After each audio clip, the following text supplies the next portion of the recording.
حضرت بقی بن مخلد رحمہ اللہ تعالی اندلس کے مشہور محدثین میں سے ہیں۔ حدیث میں ان کی مسند اہل علم میں معروف ہے۔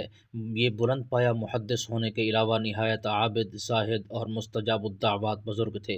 ایک مرتبہ ان کے پاس ایک عورت آئی اور کہنے لگی کہ میرے بیٹے کو فرنگیوں نے قید کر رکھا ہے، اس کی وجہ سے میری راتوں کی نیند حرام ہے۔ میرا ایک چھوٹا سا گھر ہے، میں چاہتی ہوں کہ اسے فروخت کر کے اپنے بیٹے کا فدیہ ادا کر دوں اور اسے قید سے چھڑا لوں۔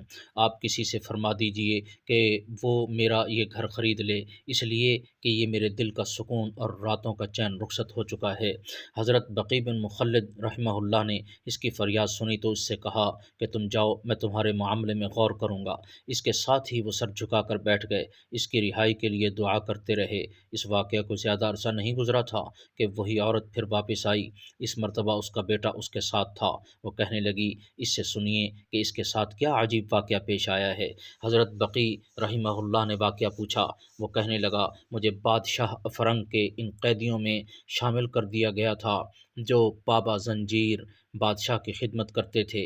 ایک دن میں اپنی مفوضہ خدمت انجام دینے کے لیے جا رہا تھا، پاؤں میں زنجیر پڑی ہوئی تھی۔ اچانک چلتے چلتے زنجیر پاؤں سے گر پڑی۔ مجھ پر جو سپاہی متعین تھا وہ مجھے گالیاں دینے لگا کہ پاؤں سے زنجیر کیوں نکالی ہے۔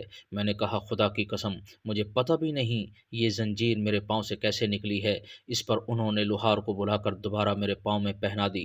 اس مرتبہ اس کی میخیں خوب اچھی طرح مضبوط گاڑ دی گئیں، لیکن اس کے فوراً بعد میں اٹھ کر چلنے لگا تو زنجیر پھر گر پڑی۔ انہوں نے پھر اسے باندھا، لیکن پھر چلا تو پھر گر گئی۔ وہ لوگ بڑے حیران ہوئے، اپنے راہبوں سے اس کی وجہ پوچھی تو انہوں نے کہا کہ کیا اس کی ماں زندہ ہے؟ میں نے کہا ہاں۔ انہوں نے کہا، ایسا معلوم ہوتا ہے کہ اس نے دعا کی ہے اور اس کی دعا قبول ہو گئی ہے۔ پھر راہبوں نے متعلقہ لوگوں کو مشورہ دیا کہ اب اسے چھوڑ دیا جائے، چنانچہ انہوں نے مجھے چھوڑ دیا اور میں بلاد اسلام میں پہنچ گیا۔ حضرت بقی بن مخلد رحمہ اللہ تعالی نے زنجیر گرنے کا وقت پوچھا تو یہ ٹھیک وہ وقت تھا جب وہ اس کی رہائی کے لیے دعا کر رہے تھے۔